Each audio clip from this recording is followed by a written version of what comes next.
सभी को नमस्कार। उड़ान क्लासेस के यूट्यूब प्लेटफॉर्म पर आप सभी का स्वागत है। हम पढ़ने अंतिम राजा जो पढ़ा था उसका नाम था जैत्र सिंह। जैत्र सिंह के बाद उनका पुत्र शासक बनता है। और ये कब से बनता है तो ध्यान रखना,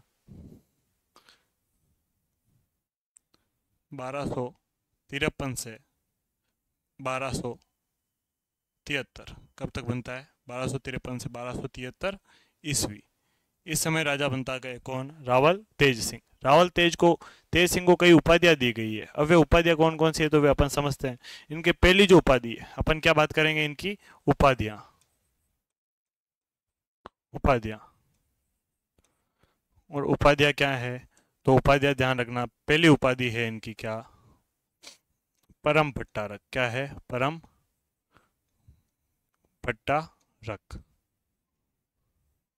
दूसरी है महाराजा धीराज। क्या है इनकी उपाधि? महाराजा धीराज। और तीसरी जो इनकी उपाधि है वह क्या है?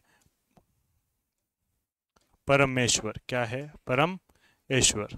तो तीन उपाधियां है इनकी रावल तेज सिंह की। तो ध्यान रखना कौन कौन सी उपाधियां है? परम भट्टारक, महाराजाधिराज और परमेश्वर। इसके बाद अपन बात करें तो इनको एक उपनाम भी दिया गया। क्या दिया गया है? उपनाम।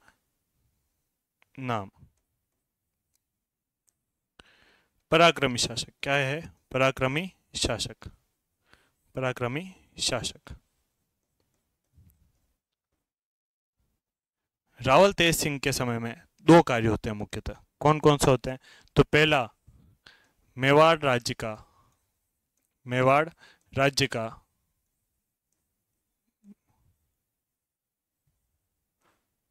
प्रथम चित्रित ग्रंथ की चित्रित ग्रंथ की रचना क्या हुई है इनके समय में? मेवाड़ के प्रथम चित्रित ग्रंथ की रचना। अब अगर अपन बात करें चित्रित ग्रंथ क्या होता है, एक तो होता है चित्र, कि एक अपन ने क्या है इसी तरह का कोई कागज वगैरह लिया है, उसके ऊपर क्या बना दिया है? चिंटू। ये क्या हो गया? चित्र। पर एक नाम जब अपन रीट में पढ़ते हैं, कॉमेनियस। कॉमेनियस ने 1628 में एक तरह की पुस्तक निकाली जिसे कहते हैं चित्रित पुस्तकें। यह बात किसकी है? अंग्रेजी जो क्षेत्र है अपने बाहर का, पाश्चात्य सभ्यता, उसका। उसमें व्यक्ति कौन था? कॉमेनियस। उसने क्या निकाली? चित्रित पुस्तकें। क्या निकाली? चित्रित पुस्तकें। अब इसका उदाहरण क्या ले सकते हैं? एक तरह लिखा है क्या? ए से क्या बनाया उसने? A for Apple. क्या बनाया? A for Apple. तो इस तरह से क्या है, किसी भी ग्रंथ, यानी क्या है, इस तरह की बहुत बड़ी क्या है? पुस्तक है। इस पुस्तक में एक तरफ क्या बना हुआ है? चित्र। एक तरफ क्या बना हुआ है? चित्र। और इस तरफ क्या लिखी गई है? बातें। तो इस प्रकार से मेवाड़ का जो सबसे प्राचीन चित्रित ग्रंथ है वह किसके समय में रचना की गई? तो याद रखना रावल तेज सिंह के बारे में। अब किसने की है तो ध्यान रखना, इसकी रचना करते हैं कमल चंद। कौन करते हैं? कमल चंद। तो ध्यान रखना इनकी रचना करने वाले कौन? कमल चंद। तो यहां लिख सकते हैं कमल चंद ने कमल चंद ने चंद ने 1261 व 62 में श्रावक प्रतिक्रमण प्रतिक्रमण सूत्र चूर्णी सूत्र चूर्णी नामक नामक चित्रित ग्रंथ की चित्रित ग्रंथ की रचना रचना की। किसकी रचना की है? श्रावक प्रतिक्रमण सूत्र चूर्णी। यह जो श्रावक प्रतिक्रमण सूत्र चूर्णी है, यह ताड़ के वृक्ष के पत्तों पे चित्रित है। किस पे चित्रित है? ताड़ के वृक्ष के पत्तों पर। अगर मोटा मोटी समझे तो तुम भी यहाँ के रहने वाले हो राजस्थान के, और हम भी राजस्थान के। जो पुराने पुराने गाँव में जाते थे तो वहाँ पे याद हो तो है ना, एक पत्ते होते थे, उनकी पत्तल बनी होती थी, उस पर रोटियां खाते थे। दूना आता था उसका, दूना। दूने में है ना दाल, आप नीचे पड़ी है तब तक तो ठीक है, जैसे उसको ऊपर हाथ यहाँ लाओगे और उसकी दाल अपने आप उन पत्तों के बीच में से निकल जाती है। उसी का बड़ा रूप है कौन से पत्ते? ताड़ के। तो ये चित्रित ग्रंथ किस पे चित्रित है? ताड़ के वृक्ष के पत्तों पे। किस पे है? ताड़ के वृक्ष के पत्तों पर चित्रित।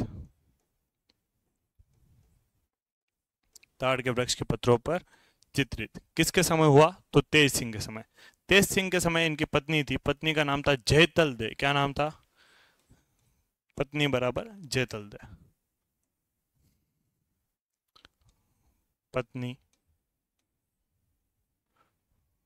पत्नी बराबर जयतल दे। इन जयतल दे ने एक निर्माण करवाया। क्या करवाया? निर्माण। और किसका निर्माण करवाया? तो ध्यान रखना, श्याम पार्श्वनाथ मंदिर। किसका मंदिर? श्याम पार्श्वनाथ मंदिर का। और ये श्याम पार्श्वनाथ मंदिर का है तो याद रखना, श्याम पार्श्वनाथ मंदिर कहाँ है? तो याद रखना इसमें चित्तौड़गढ़। कहाँ पर है? चित्तौड़गढ़। इस चित्तौड़गढ़ दुर्ग में एक मंदिर का निर्माण करवाया। कौन सा? श्याम पार्श्वनाथ। श्याम पार्श्वनाथ जैन तीर्थंकर हुए पार्श्वनाथ, उन पार्श्वनाथ भगवान का क्या है? मंदिर। और किसके द्वारा बनाया गया? तो तेज सिंह की पत्नी, जिनका नाम क्या था? जयतल देवी। क्या नाम था? जयतल देवी। तो ध्यान रखना, इन्होंने किसका निर्माण करवाया? श्याम पार्श्वनाथ मंदिर का। यह बात हुई किसके बारे में? तेज सिंह। किसके बारे में हुई? तेज सिंह के बारे में। उसके बाद यहाँ पर और क्या होता है? तो ध्यान रखना, बलबन का आक्रमण। किसका आक्रमण हुआ? बलबन का आक्रमण।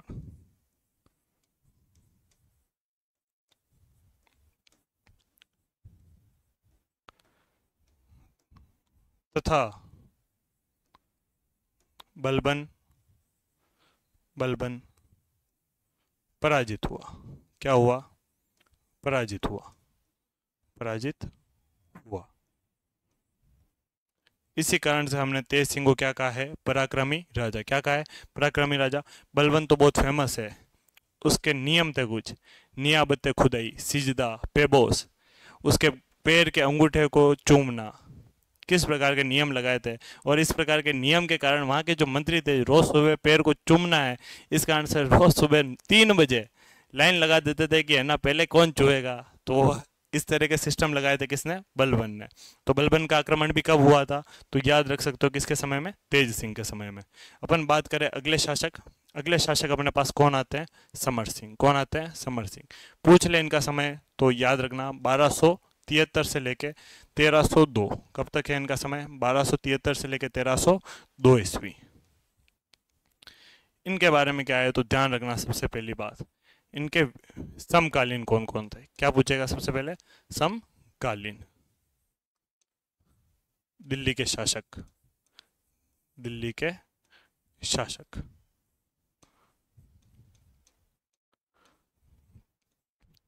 रावल समर सिंह के समकालीन दिल्ली के शासक 2 हुआ करते थे, जो खिलजी वंश से थे। पहले का नाम था जलालुद्दीन खिलजी और दूसरे का नाम था अलाउद्दीन खिलजी। तो इन दोनों के बारे में अपन जान सकें कि समकालीन कौन कौन थे दिल्ली के शासक। तो प्रथम नाम किसका आएगा?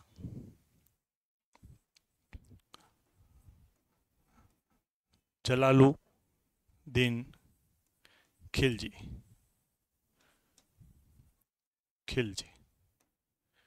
ये जलालुद्दीन खिलजी वही है जो रणथंभौर का अभियान करते हुए एक बात कहता है कि ऐसे किले मैं अपने मुस्लिम सेनापति के या सैनिक के एक बाल के बराबर भी नहीं मानता।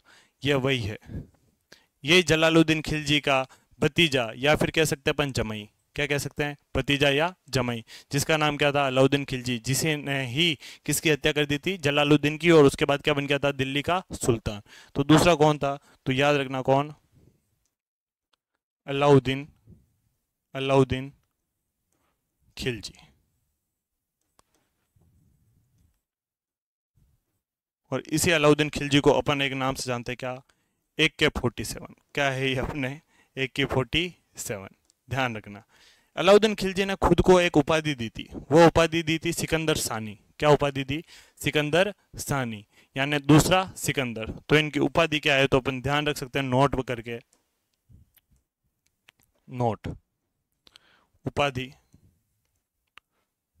उपाधि सिकंदर सानी, सिकंदर सानी। और दूसरी इनको क्या कहते हैं, दूसरा, दूसरा सिकंदर। क्योंकि इस व्यक्ति ने पूरे भारत पे अधिकार कर लिया था, पूरा संपूर्ण भारत किसके अधिकार में था, सिकंदर सानी यानी अलाउद्दीन खिलजी के ने। तो इसके समकालीन कौन कौन थे, तो जलालुद्दीन और अलाउद्दीन खिलजी। विवाद किससे होता है, समर सिंह का। क्या पूछेगा वो, विवाद, विवाद। तो विवाद एक व्यक्ति से होता है जिसका नाम क्या है, अलाउद्दीन खिलजी। किससे हुआ इनका विवाद,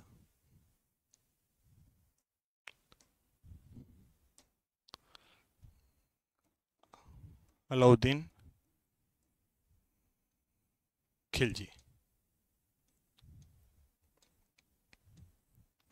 अलाउद्दीन खिलजी से क्या विवाद हुआ, तो समझते हैं। तो ये अपना मान लेते अपन क्या है,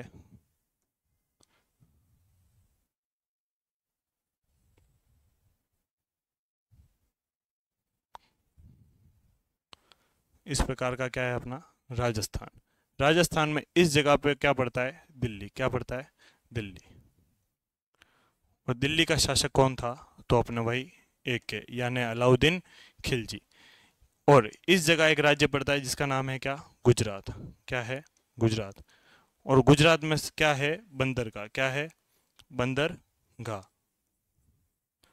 तो किसी भी राजा का एक बहुत बड़ा जो कमाई का साधन हुआ करता था वो बंदरगाह हुआ करता था, वहां से वो क्या लाता था, पैसा। तो अलाउद्दीन खिलजी का बार बार कहाँ आना जाना होता था, अलाउद्दीन खिलजी का बार बार आना जाना कहाँ, गुजरात। कहाँ होता था, गुजरात। तो इस समय में मेवाड़ के जो शासक हुआ करते थे, मेवाड़ के शासक कौन थे इस पूरे क्षेत्र में, समर सिंह। कौन थे, समर सिंह, समर सिंह। अलाउद्दीन खिलजी अपने एक सेनापति जिसका नाम था उलुग खां। अलाउद्दीन खिलजी के तीन प्रमुख सेनापति थे, उलुग खां, नुसरत खां और मलिक काफूर। उसमें से एक सेनापति था जिसका नाम क्या था, उलुग खां। वह गुजरात अभियान पे गया हुआ था और गुजरात अभियान पे से वापस आते समय उससे समर सिंह ने बीच में रोका, कहा भाई ऐसे कैसे जा रहा है, टैक्स देना पड़ेगा, मेरे यहाँ से निकल रहा है तो फ्री में चला जाएगा। नहीं भाई, आज भी टोल टैक्स देते हैं अपन, रोड यूज कर रहे हो तो। उसी तरह से इसने भी क्या यूज किया, चित्तौड़ की रोड। तो इससे समर सिंह ने क्या मांगा, टैक्स। तो अपन कह सकते हैं समर सिंह ने, समर सिंह ने, समर सिंह ने एके के, एके के सेनापति, सेनापति उलुग खां से, उलुग खां से, खां से दिल्ली लौटते समय, दिल्ली लौटते समय, लौटते समय कर वसूला। क्या वसूला, कर। कर को अपन क्या कह सकते हैं, टैक्स। क्या क्या वसूला था, टैक्स वसूला। इस बात से नाराज कौन हुआ, अलाउद्दीन खिलजी। इससे क्या कौन नाराज हुआ, अलाउद्दीन खिलजी। अलाउद्दीन खिलजी ने ये फिर दिमाग लगाया कि यार भाई मेरे को रेगुलर गुजरात जाना पड़ता है, पैसा कमाना है, अभियान है, कहीं पे बाहर भी जाना है तो कहाँ से जाना पड़ेगा, गुजरात से, क्योंकि गुजरात में क्या है, बंदरगाह। इस कारण से अलाउद्दीन खिलजी ने लगाया कि यार मेरे को इस जगह पे बार बार आना ही पड़ेगा। तो एक काम करते हैं अपन, किस पे अधिकार करेंगे, चित्तौड़ पे। पर वह जब ये प्लानिंग बनाया था उससे पहले अपने लुढ़क गए कौन, समर सिंह। कौन लुढ़क गए, समर सिंह। इसलिए फिर यह आक्रमण किस पे होता है, इनके पुत्र रतन सिंह पे। अपन यूं पढ़ते हैं कि पद्मिनी के लिए अलाउद्दीन खिलजी ने आक्रमण किया। अरे वो कहानी है मलिक मोहम्मद जायसी की, परंतु बात वो नहीं है। बात मूलतः क्या थी, इसका सामरिक महत्व, और ये किस रास्ते में आता था, तो गुजरात के रास्ते में आता था। इसलिए क्या है, अलाउद्दीन खिलजी ने यहाँ आक्रमण किया। और बात करें अपन समर सिंह के बारे में, तो समर सिंह को, समर सिंह को, समर सिंह को गुजरात, गुजरात का, गुजरात पर तुर्कों का तुर्कों का संहारक माना है, संहारक माना। गुजरात पर तुर्कों का क्या माना? संहारक। या फिर एक और शब्द क्या माना है, इसे कहा है गुजरात का उद्धारक। क्या कहा है? गुजरात का उद्धारक। उद्धारक। उद्धारक कहने का कारण क्या था? तो ध्यान रखना, यहां से बार बार कौन आते थे? तुर्क। चित्तौड़ से होके निकलते थे। एक बार चित्तौड़ वालों ने क्या ले लिया इनसे? टैक्स। उल्लू खां से जो टैक्स लिया है, इसके बाद इन्होंने कहा कि है ना, जब तक समर सिंह जाता नहीं या तो चित्तौड़ पे हम अधिकार कर लेंगे, अधिकार नहीं हो पाया तो हम अभी गुजरात पे अभियान नहीं करेंगे। तो इस कारण से गुजरात पे अभियान कुछ सालों के लिए टल गया। इसलिए उससे क्या कहा गया? गुजरात का उद्धारक। और क्या कहा? गुजरात में तुर्कों का संहारक। ये वो एक्सीडेंटल प्राइम मिनिस्टर वाली कहानी है। जैसे आपने सुना होगा कभी प्रधानमंत्री मनमोहन सिंह के बारे में, जो कि एक्सीडेंटल प्राइम मिनिस्टर, उनके ऊपर पिक्चर बनी हुई है। मतलब उनको पता ही नहीं था, वो मस्त हो रहे थे और न्यूज आई कि हमारे प्रधानमंत्री मनमोहन सिंह होंगे। मनमोहन सिंह के हैं? ऐसा हो सकता है क्या? अरे मैं कैसे बन गया? पर बन गए थे। तो उनके ऊपर पिक्चर बनी थी जिसका नाम था द एक्सीडेंटल प्राइम मिनिस्टर। उसी तरह से इसको भी ये जो उपाधि मिली थी, ये उपनाम मिला था। ये उपनाम मिला कैसे? एक्सीडेंटली। अभी तक ये प्रश्न पूछा नहीं गया है, पर हो सकता है आने वाली परीक्षाओं में यह प्रश्न पूछा जाए कि गुजरात का उद्धारक कौन था। तब आपके पास उत्तर होना चाहिए क्या? समर सिंह। समर सिंह के समय के हमें 8 शिलालेख मिलते हैं। कितने शिलालेख मिलते हैं? 8। ध्यान रखना, समर सिंह के समय हमें 8 शिलालेख या 8 अभिलेख मिलते हैं।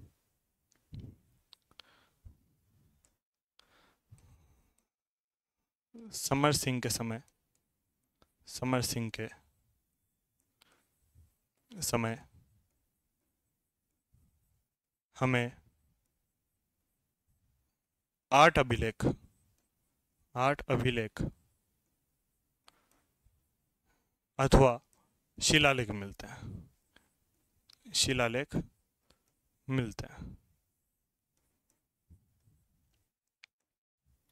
अब 8 अभिलेख में से 5 अभिलेख चित्तौड़ में, 5 अभिलेख चित्तौड़।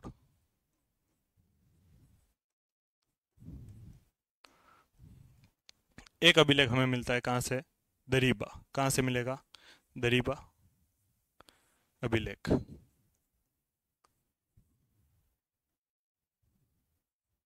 एक अभिलेख हमें मिलता है कहां से? चीरवा। तो इसे हम क्या नाम से जानते हैं? चीरवा अभिलेख। चीरवा अभिलेख।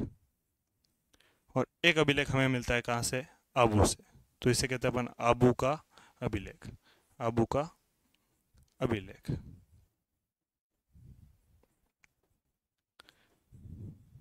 अगर हम समय समय की बात करें तो चित्तौड़ में जो अभिलेख मिल रहे हैं ये है 1273 से लेकर 1299 के बीच के। कब के हैं? 1273 से 1299। अपन बात करें कौन सा अभिलेख? दरीबा अभिलेख। तो ये मिलता है अपन को 1285 में। कब मिलता है? 1285 में। चिरवा अभिलेख ये हमें मिलता है कब? 1299। किस ईस्वी में मिलता है? 1299 में। और आबू का हमें मिलता है 1273 में, 75 में। कब मिलता है? 1275 में। तो 4 अभिलेख मिले किस समय के? रावल समर सिंह के समय के। 5 कहाँ पर है? चित्तौड़ में। एक दरीबा का, और एक कहाँ का मिल रहा है? चिरवा, और एक मिल रहा है आबू का अभिलेख। तो ये भी किसके समय के? समर सिंह के। समर सिंह के बारे में और अगर अपन बात करें तो समर सिंह के 2 पुत्र, समर सिंह के, समर सिंह के 2 पुत्र, 2 पुत्र। 2 पुत्र में पहले का नाम क्या था? रावल रतन सिंह। क्या नाम था? रावल रतन सिंह। रतन सिंह। और दूसरे पुत्र का नाम था कुंभकर्ण। क्या नाम था? कुंभकर्ण। समर सिंह के 2 पुत्र थे, जिसमें से एक पुत्र था रावल रतन सिंह जो कि चित्तौड़ में ही रुकता है, और दूसरा जो पुत्र था कुंभकर्ण, उसने कहा कि डैडी मैं अपना खुद का बनाऊंगा सेल्फ मेड बनूंगा मैं। सेल्फ मेड बनने के लिए वो क्या करता है, यहाँ से निकल जाता है और उत्तर की तरफ जाता है नेपाल, और नेपाल में गुहिल वंश की नींव रखता है। तो कुंभकर्ण के साथ आप याद रख सकते हो किसकी नींव रखी है, नेपाल में गुहिल वंश की। उसी के साथ वहाँ पर वो एक मंदिर का निर्माण करवाता है जो आज हम बहुत ही प्रसिद्ध है पूरे विश्व में, जिसका नाम है पशुपतिनाथ का मंदिर, जो कि काठमांडू में। और रावल रतन सिंह यह रावल शाखा का अंतिम राजा होता है इसी के साथ। तो यहाँ ध्यान रख सकते हो रावल रतन सिंह रावल शाखा का अंतिम शासक हुआ। अंतिम शासक हुआ शासक हुआ। और इस तरफ अपन बात करें किसकी, कुंभकर्ण के बारे में, तो मेवाड़ छोड़कर मेवाड़ छोड़कर मेवाड़ छोड़कर उत्तर उत्तर की तरफ गया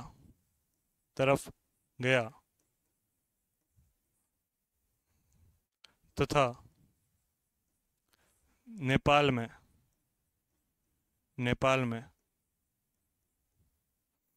गुहिल वंश की नींव रखी। किसकी नींव रखी, गुहिल वंश की नींव रखी। गुहिल वंश की नींव रखी।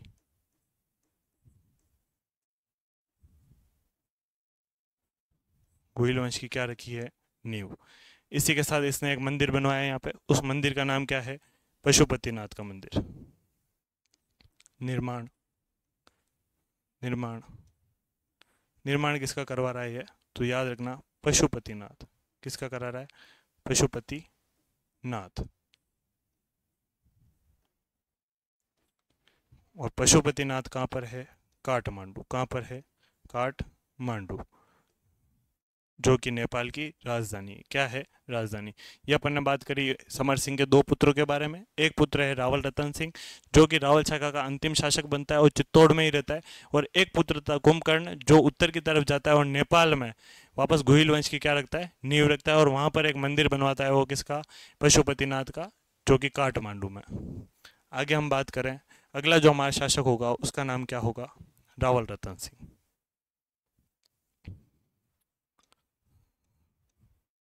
रावल रतन सिंह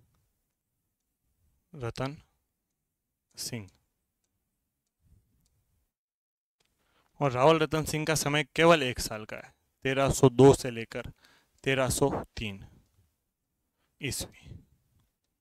केवल 1 वर्ष तक राज कर पाया कौन, रावल रतन सिंह। समर सिंह की मृत्यु के बाद एक दिन ये अपने दरबार में बैठा हुआ था, और दरबार में एक तोता आता है जिसका नाम है हीरामन तोता, और वह आकर बताता है कि एक ऐसी सुंदर राजकुमारी रहती है दक्षिण में सिंहल द्वीप पे, जिसको देखने पर मन मोहित हो जाता है। वह इतनी गोरी और इतनी सुंदर है कि जब वो पानी भी पीती है तो पानी दिखता है। अपने रावल रतन सिंह जी लट्टू, क्या यार इससे तो प्यार करना पड़ेगा, कौन है इतनी सुंदर। तो सुंदर का पता लगाने कौन जाते हैं, रावल रतन सिंह। और वह राजकुमारी कौन थी, पद्मिनी। कौन थी, पद्मिनी। वह पद्मिनी सिंहल द्वीप के राजा गंधर्व सेन की बेटी थी। किसकी बेटी थी, गंधर्व सेन की। तो अपन इस बात को समझें,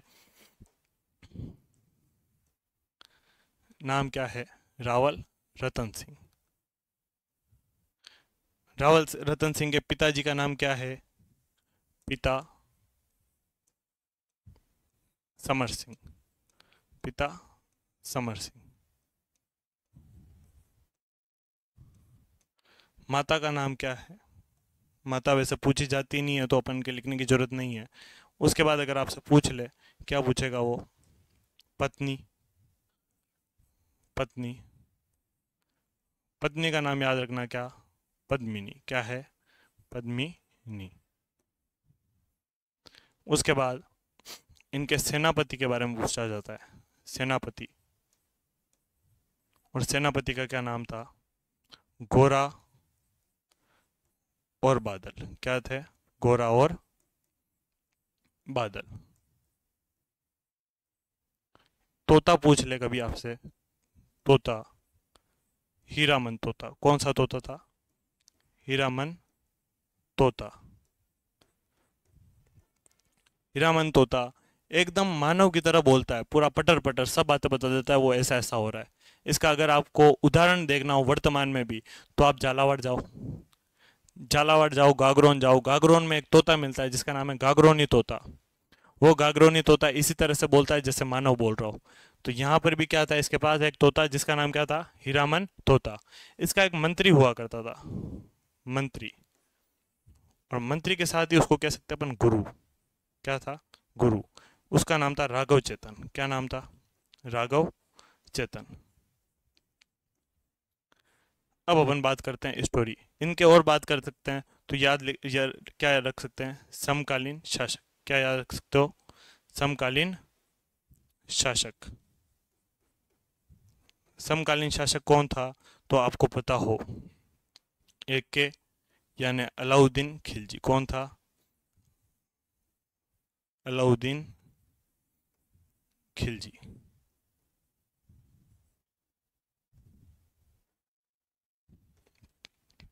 अब हुआ क्या सुनना, इधर अपने बैठे हुए कौन, रावल रतन सिंह। कौन बैठे हैं, रावल रतन सिंह।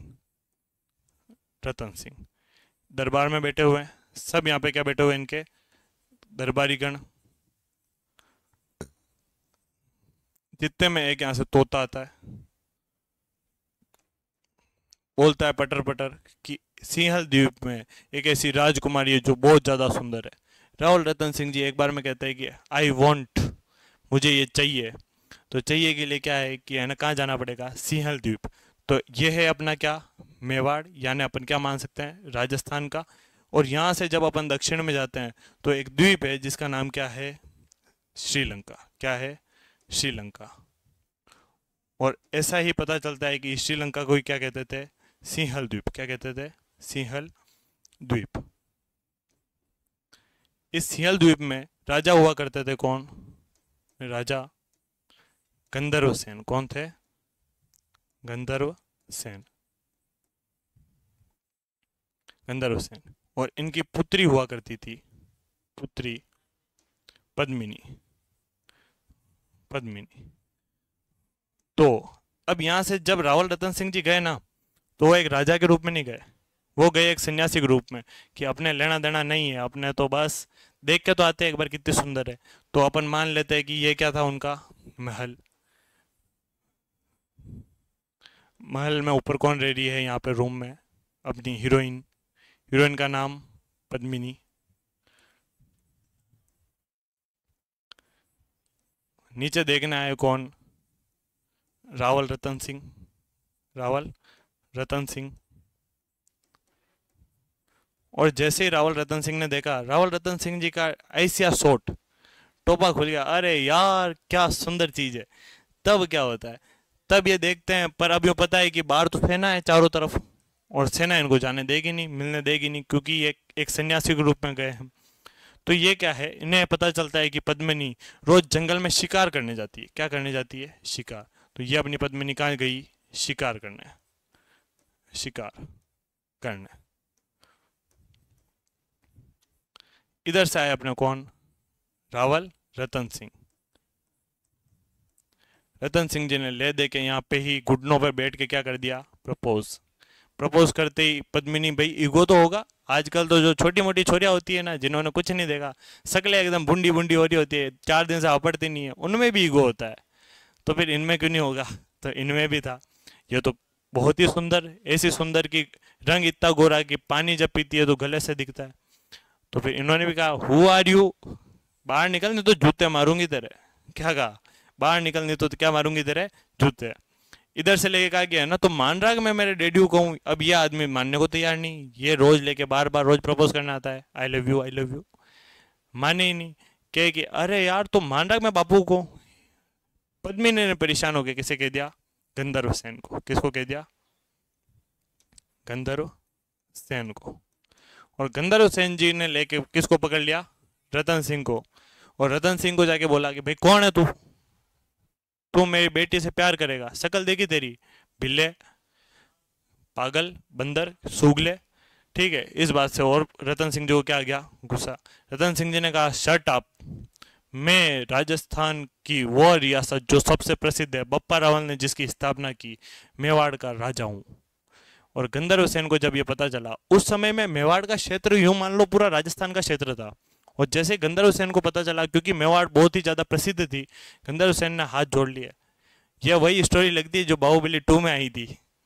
जब वो आता है कि पूछती है देवसेना कि तुम कौन हो, तब वो कहता है क्या नाम था, कट्टप्पा कहता है कि है ना ये है माहिष्मति के राजा। उसी तरह से सेम सीन यहाँ हुआ कि ये है मेवाड़ के राजा। गंधर्व सेन ने कहा कि धन्य भाग हमारे कि हमारी पुत्री का विवाह किससे हो रहा है, आपसे। और इस प्रकार से किसका विवाह होता है, इधर हुआ अपने कौन, रतन सिंह। और रतन सिंह की कौन है, दिलबर दिलबर पद्मिनी। कौन है, पद्मिनी, पद्मिनी। अब सोचो, इस तरह का अपने है ना, आपको पता है आज कार के पीछे लगा हुआ होता है, जिसमें एक तरफ लिखा होता है ऊपर की तरफ नाम, नीचे भी नाम, बीच में ऐसा दिल थर्माकोल का, और वो कार पे जाता है। प्राचीन काल में कारें कहाँ थी? प्राचीन काल में सबसे बड़ा जो वाहन हुआ करता था, हाथी। अब हाथी के भी ऐसा थर्माकोल का पीछे लगाया जाए, ठीक है, उस पर एक तरफ लिखा हो रतन सिंह, दूसरी तरफ लिखा हो पद्मिनी। और अब लगाने की जगह कहाँ है, तो लगाने की जगह रखी पूंछड़ी पे, यानी पूंछ पे। और सोचो वो पूंछ यूं यूं हिलती हो, कैसा लगे? वही चीज होती थी। इस तरह से ये लेके आए किसको, पद्मिनी को चित्तौड़। कहाँ लाए थे, चित्तौड़। और जब चित्तौड़ आ रहे थे तो पद्मिनी के साथ उनके चाचा और भाई भी आते। कौन आते हैं, चाचा और भाई। चाचा कौन थे, तो चाचा थे इसमें गोरा जी। कौन थे, गोरा जी। और भाई कौन थे, बादल जी। यही क्या बनते हैं बाद में, सैनिक, सेनापति। क्या बनते हैं, सेनापति। तो इस बात को अपन लिख सकते हैं यहाँ पे कि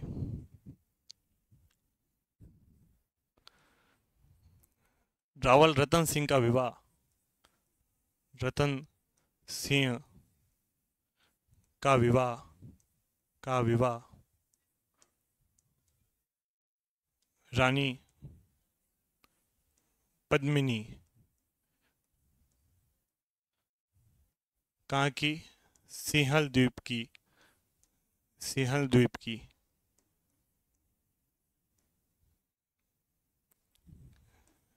राजकुमारी, राजकुमारी से हुआ, से हुआ।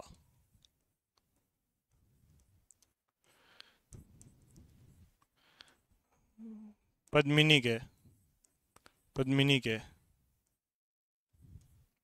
पिता का नाम, पिता का नाम राजा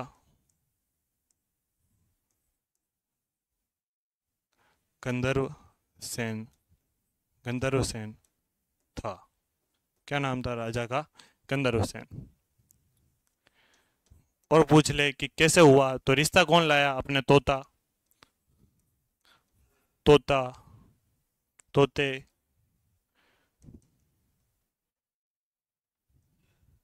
हीरामन तोते ने, हीरामन तोते ने पद्मिनी का, पद्मिनी का, पद्मिनी की सुंदरता का, सुंदरता का वर्णन रावल रतन सिंह से किया, रतन सिंह से किया, से किया। उसके बाद ही क्या हुआ, ब्याह। अब अपन देख लेते हैं यहाँ पे कौन थी, ये अपने हो गए रावल रतन सिंह, यानी अपन लिख सकते हैं आर आर। क्या लिख सकते हैं, आर आर। एक आ गई अपनी कौन, पद्मिनी। कौन आ गई, पद्मिनी छोटी वाली, इसको अपन लिख सकते हैं पी। ये आते हैं कहाँ पर, चित्तौड़। कहाँ पर आए, चित्तौड़। चित्तौड़ में ना केवल रावल रतन सिंह बल्कि पूरी जनता रानी पद्मिनी की सुंदरता देख के आकर्षित, मोहित हो गई थी। तो एक व्यक्ति और था इसमें जो भी बहुत ज्यादा क्या हुआ, आकर्षित और मोहित। अब कौन हुआ था, तो उसका नाम था राघव चेतन। कौन था, राघव चेतन। यह राघव चेतन क्या था, मंत्री या फिर गुरु। अब ये इसने जब देखा तो ये भी किससे मोहित हो गया, पद्मिनी से। इसने लेकर लाइन वाइन मारना शुरू करा, किसको, पद्मिनी को। पद्मिनी ईगो वाली थी, मैंने पहले भी कहा, राहुल रतन सिंह को भी नहीं एक्सेप्ट कर रही थी वो, तो इसको कहाँ से करेगी, डोगरे को। तो इसने लेके बात बता दी राहुल रतन सिंह को कि ये जो आदमी है गलत है, इसने मेरे को क्या कर रहा है, छेड़ रहा है, लाइन वाइन मार रहा है। तो राहुल रतन सिंह ने किसको देश निकाला दे दिया, राघव चेतन को। क्या दे दिया, देश निकाला, देश निकाला। इसने क्या दे दिया, देश निकाला। अब इस बात को अपन अगर लिखें, राघव चेतन, राघव चेतन पद्मिनी की सुंदरता देख, सुंदरता देख मोहित हो गया, मोहित हो गया, हो गया, तथा मोहित हो गया तथा रावल रतन सिंह ने, रावल रतन सिंह ने, रतन सिंह ने, रावल रतन सिंह ने राघव चेतन को, राघव चेतन को, चेतन को देश निकाला दे दिया, देश निकाला दे दिया।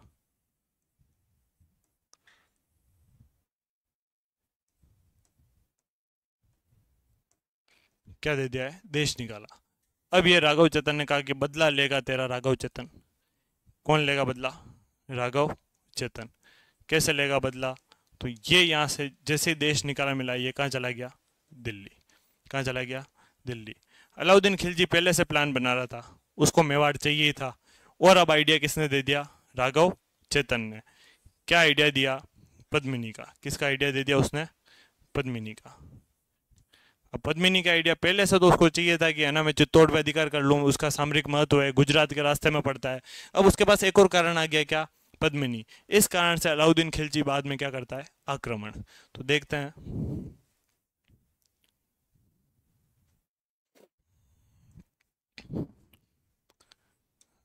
राघव चेतन, राघव चेतन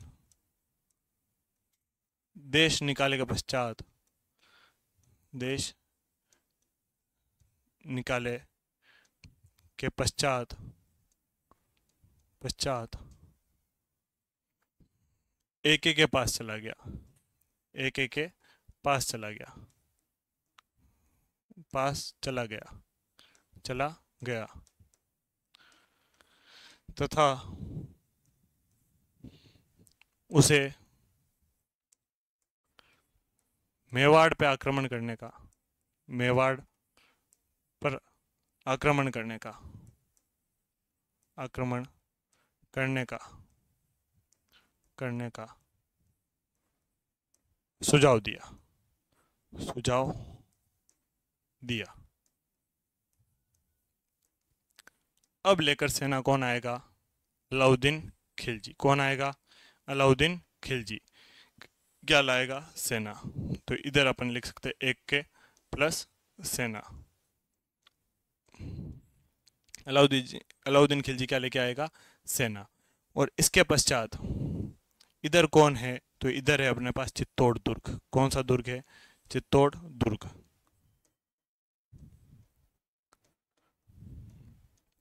चित्तौड़ दुर्ग। और चित्तौड़ दुर्ग पे रह रहे हैं कौन, रावल रतन सिंह और पद्मिनी और उनका पूरा परिवार, जिसमें गोरा बादल सब मान सकते हो आप। चित्तौड़ दुर्ग पूरा रह रहा है। इसने 6 महीने का घेरा डाल दिया किसके पास, चित्तौड़ दुर्ग के पास। फिर इसे लगा कि यार यहाँ पे तो पार नहीं पड़ रहा है, चित्तौड़ में ऊपर इतना जल है, इतनी जगह है कि वहाँ खेती की जा सकती है, तो वहाँ पे तो इनका नंबर नहीं लग रहा था। तो इसने लेके प्लान किया कि अपन क्या कर लेते हैं, संधि। क्या कर लेते हैं, संधि। यह लेके संधि का प्रस्ताव भेजता है किसको, रतन सिंह को। किसको भेजा, रतन सिंह को। रतन सिंह ने लेके इस संधि को मान लिया। संधि में इसने एक नज़र में देख लिया, वापस ये जाता है कहाँ पे, चित्तौड़ दुर्ग में। और चित्तौड़ दुर्ग में इसने एक नज़र में देख लिया पद्मिनी को। अब इसका मन और ज़्यादा विचलित हो गया कि मुझे अब क्या चाहिए, पद्मिनी। इस कारण से ये आक्रमण करता है किस पे, चित्तौड़ के दुर्ग पे। और इस आक्रमण के साथ ही होता है मेवाड़ का प्रथम साका। वन बात करें क्या, तो ध्यान रखना, अलाउद्दीन खिलजी ने, अलाउद्दीन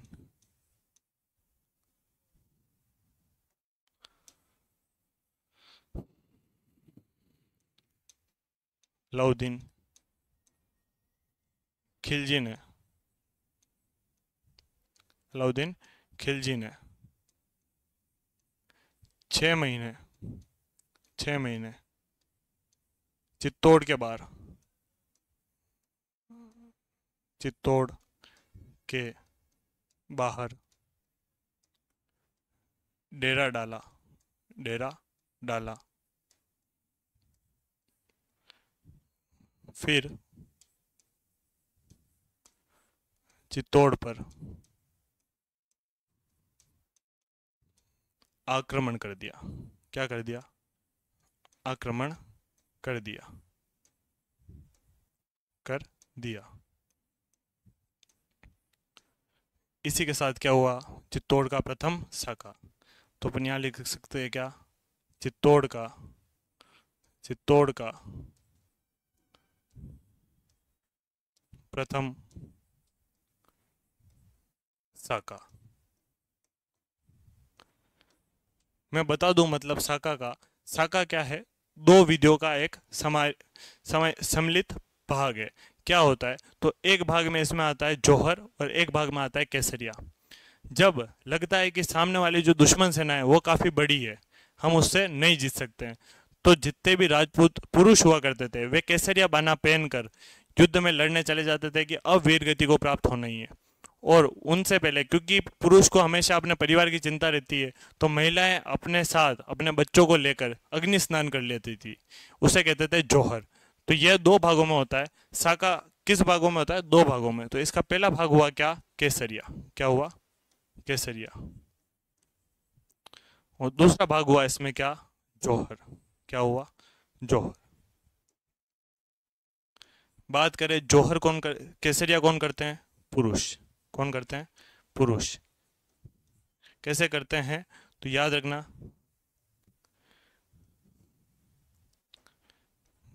केसरिया बाना पहनकर, केसरिया बाना पहनकर, पहनकर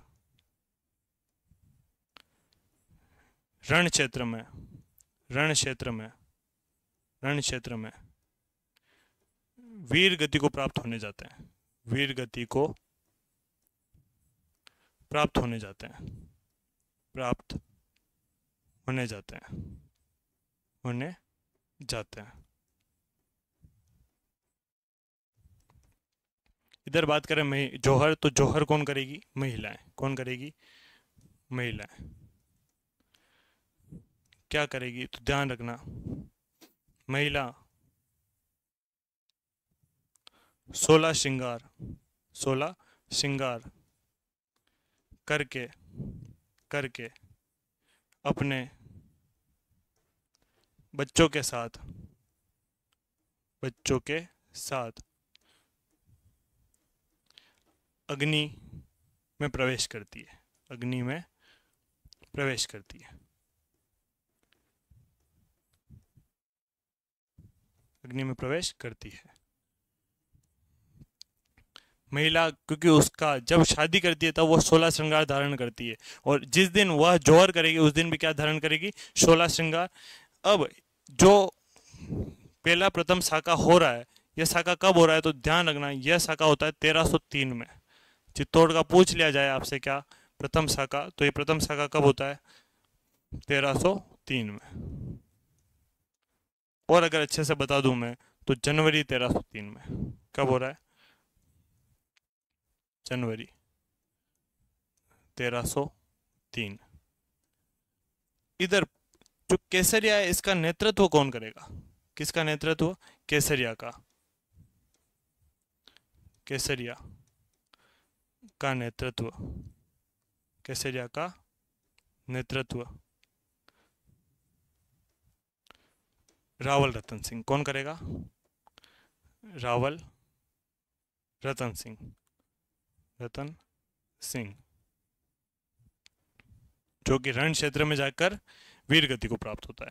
अगर आपसे पूछ ले जौहर का नेतृत्व, जौहर का नेतृत्व नेतृत्व तो याद रखना पद्मिनी। कौन करेगी? पद्मिनी। और पद्मिनी के साथ 1600 राजपूत महिलाएं थी। 1600 राजपूत महिलाएं थी। यह बात करी अपन ने किसके? चित्तौड़ के प्रथम साके के बारे में। साका दो भागों में होता है। पहला भाग होता है इसका केसरिया, दूसरा भाग होता है जौहर। जौहर महिलाएं करती है, अग्निकुंड में प्रज्वलित हो जाती है, अग्निकुंड में चली जाती है। और केसरिया पुरुष करते हैं, जो रणभूमि में युद्ध लड़ते हुए वीर गति को प्राप्त हो जाते हैं। ये दो बात थी। तो प्रथम जो साका हो रहा है, इस साका में केसरिया का नेतृत्व कर रहे हैं कौन? रावल रतन सिंह। और जौहर का नेतृत्व कर रही है कौन? पद्मिनी। अब अगर पूछे कि अलाउद्दीन खिलजी का अलाउद्दीन खिलजी का अलाउद्दीन खिलजी का खिलजी का चित्तौड़ पर आक्रमण करने का कारण, आक्रमण करने का कारण। यह तो एक स्टोरी है, अपन ने किसके बारे में बात की? पद्मिनी के बारे में। अब मूल कारण क्या थे? तो मूल कारण ये नहीं थे, मूल कारण कुछ और थे। जिसमें जैसे मूल कारण सबसे पहला था कौन सा? रतन सिंह के पिता रतन सिंह के पिता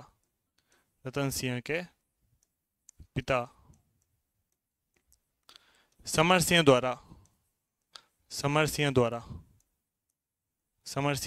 द्वारा उलुग खां से कर लेना। क्या लेना? कर लेना। पिता से विरासत में केवल धन नहीं आता है, केवल प्रॉपर्टी नहीं आती है, दुश्मनी और दोस्ती भी आती है। यहाँ पर दिखता है कि समर सिंह ने जो दुश्मनी अलाउद्दीन खिलजी से ली थी, उसका भुगतान किसको करना पड़ा? रावल रतन सिंह को। तो देखें यहाँ पे सबसे पहले क्या? कर लेना। दूसरा, चित्तौड़ का सामरिक महत्व। क्या है? सामरिक महत्व। मतलब युद्ध के समय इसकी बहुत ज्यादा क्या है? महत्वपूर्ण भूमिका रहती है। कारण देखना कि यह है अपना क्या? मान सको अपना राजस्थान। क्या है? राजस्थान। यहाँ है दिल्ली, यहाँ है क्या? चित्तौड़गढ़। चित्तौड़गढ़ के नीचे क्या आता है? अपना गुजरात। एक तरफ जाएंगे तो क्या मिलेगा? गुजरात। और एक तरफ जाएंगे तो अपन को क्या मिलेगा? मालवा। मतलब जिसका भी अधिकार इस पे होगा। अब मालवा वाले को भी अगर उत्तर की तरफ जाना है तो उसको कहां से जाना पड़ेगा? चित्तौड़ से। गुजरात वाले को भी उत्तर की तरफ जाना है तो कहां से जाना पड़ेगा? चित्तौड़ से। इसलिए चित्तौड़ का क्या था? सामरिक महत्व था, बहुत ज्यादा क्या था वो? रिलेशन के हिसाब से इंपॉर्टेंट था। तो इसलिए क्या है? चित्तौड़ का सामरिक महत्व।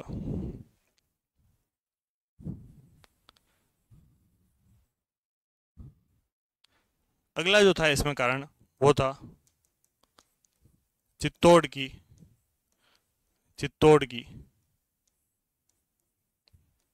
तथा मेवाड़ की महत्वता। चित्तौड़ एवं मेवाड़ की महत्वता। भाई यूं मान सकते हो कि उस समय सबसे बड़ी जो रियासत थी वो कौन सी थी? चित्तौड़। अब अगर चित्तौड़ पे अधिकार हो गया या मेवाड़ पे अधिकार हो गया तो पूरा क्षेत्र राजस्थान का मोटा मोटी किसके पास आ जाएगा? अलाउद्दीन खिलजी के पास। और उसी के साथ जब एक बड़ी रियासत हार जाती है तो छोटी रियासत अपने आप हार मान लेती है। तो जो छोटी रियासतें हुआ करती थी वो अपने आप हार मान लेगी। इसलिए अलाउद्दीन खिलजी ने क्या किया? इस पे आक्रमण करने का अगर अपन चौथा और गौण कारण समझे तो क्या था? पद्मिनी। क्या था इसका चौथा कारण? पद्मिनी।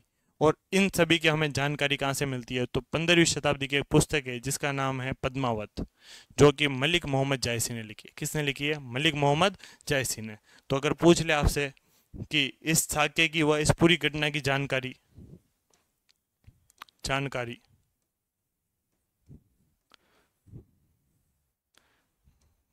मलिक मोहम्मद मोहम्मद जायसी की जायसी की पुस्तक पुस्तक पद्मावत से पद्मावत से। इसी के साथ अपने राजा समाप्त होते हैं। कौन? मेवाड़ के रावल शाह आ गए।